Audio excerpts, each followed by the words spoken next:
Hi friends, எல்லோரும் எப்படி இருக்கீங்க? குக் வித் கோமாளியில் மனோசரோட ஒய்ஃப் சமைச்ச கோவக்காய் பருப்பு என்னுடைய ஸ்டைலில் பார்க்கலாங்களா? இதுக்கு டீ குடிக்கிறோம் இல்லைங்களா, அந்த சின்ன டம்ளரில் வந்து ஒரு டம்ளர் வந்து பருப்பு எடுத்திருக்கேன். அதுக்கு வந்து 2 தக்காளி, கொஞ்சோண்டு மஞ்சத்தூள், கொஞ்சோண்டு சீரகம் இதெல்லாம் போட்டு நல்லா வந்து 3 விசில் விட்டு எடுத்துக்கலாங்க.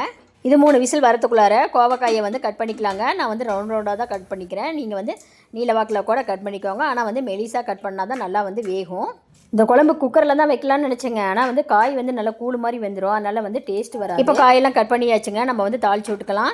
இதுக்கு எண்ணெய் ஊற்றி எண்ணெயெல்லாம் காஞ்சதுக்கப்புறம் கடுகு போடுறேங்க. இந்த குழம்புக்கு வெந்தயம் போட்டால் நல்லா வந்து வாசனையாக இருக்குங்க. அதனால் கொஞ்சோண்டு வந்து வெந்தயம் போட்டுக்கிறேன். அதோட வந்து உளுத்தம்பருப்பு, கடலைப்பருப்பு, கொஞ்சோண்டு வந்து சீரகம் போட்டுக்கலாம். கடுகு, உளுத்தம்பருப்பு, கடலைப்பருப்பு, சீரகம்லாம் கொஞ்சம் வாசனை அளவுக்கு நல்லா வந்து பொரிஞ்சதுக்கப்புறங்க 2 வரமிளகா சேர்த்துக்கிறேங்க. இந்த வரமிளகா இதில் சேர்த்தும் பொழுது நல்லா வந்து வாசனையாக இருக்கும் குழம்பு.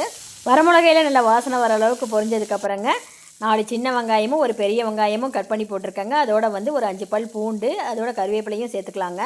இந்த வெங்காயம் பூண்டெல்லாம் வாசனை வர அளவுக்கு பொரிஞ்சதுக்கப்புறங்க நம்ம குட்டி குட்டியாக கட் பண்ணி வச்சோம் இல்லைங்களா, அந்த கோவக்காயை வந்து சேர்த்துக்கலாம். இதோட கொஞ்சம் மஞ்சத்தூளும் 2 டீஸ்பூன் வந்து நான் வந்து குழம்பு மிளகாத்தூள் வந்து சேர்த்துறேங்க. இப்போ வந்து இதை வந்து நல்லா வந்து எண்ணெயிலேயே நல்லா வந்து வதக்கி விடணுங்க. அப்போ தான் நல்லா டேஸ்ட்டாக இருக்கும்.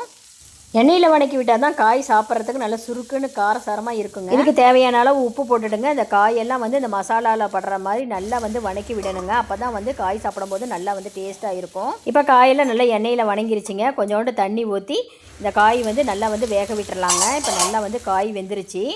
காயெல்லாம் நல்லா வந்ததுக்கப்புறங்க நம்ம பருப்பு தக்காளி வேக வச்சோம் இல்லைங்களா, அந்த பேஸ்ட்டை போட்டு நல்லா வந்து கலக்கி விட்டுறலாங்க. இந்த பருப்பெல்லாம் காயோடு சேர்ந்து கலந்ததுக்கப்புறங்க நான் வந்து கொஞ்சோண்டு புளி கரைச்சி வச்சுருக்கேன். அதை வந்து ஊற்றிக்கலாங்க. நம்ம தக்காளி வேறு சேர்த்துருக்கோம் இல்லைங்களா, அதனால் வந்து புளி வந்து பார்த்து தான் சேர்க்கணும். அதனால் நான் வந்து கொஞ்சோண்டு தாங்க புளி சேர்த்தேன். இப்போ நல்லா கலந்து விட்டு மூடி போட்டு நல்லா வந்து வேக விட்டுறலாங்க. இப்போது காயெல்லாம் வந்து பருப்பெல்லாம் ஒன்று கூடி நல்லா வந்து கொதி வந்துருச்சுங்க. குழம்பு நல்லா கமகமான வாசனையாக இருக்குது. கோவக்காயில் பருப்பு போட்டு வைக்கிறமே குழம்பு எப்படி இருக்கும் அப்படின்னு சொல்லி நினச்சேன். ஆனால் செம்ம டேஸ்ட்டாக இருந்ததுங்க. நல்லா வந்து கொதிக்க கொதிக்க சாப்பாடு போட்டு இந்த குழம்பு ஊற்றி சாப்பிடும்போது அவ்வளோ டேஸ்ட்டாக இருந்தது. கண்டிப்பாக நீங்களே செஞ்சு பாருங்கள் ஃப்ரெண்ட்ஸ். அப்படியே மறக்காமல் என்னோட சேனலுக்கு லைக் பண்ணுங்கள், ஷேர் பண்ணுங்கள், சப்ஸ்கிரைப் பண்ணுங்கள். Thank you friends.